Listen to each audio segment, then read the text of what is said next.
Guys, dati umiiyak at nagtatampo ako sa magulang ko kapag hindi nila naibibigay ang gusto ko. Simpleng laruan, paboritong pagkain, o kahit nalakad na hindi nila pinayagan. Pero ngayon, habang tumatanda ako, di kong nauunawaan kung bakit. Ngayon, ako pa rin ang umiiyak. Ngunit hindi na dahil sa mga bagay na gusto kong makuha, kundi para sa mga bagay na gusto kong ibigay sa kanila.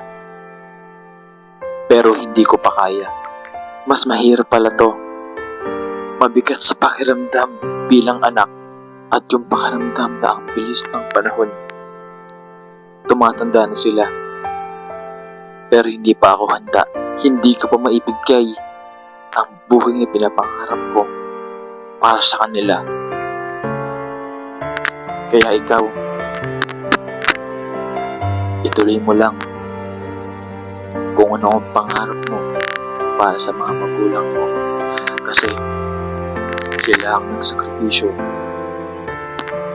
Simula na isinilang tayo dito sa mundo.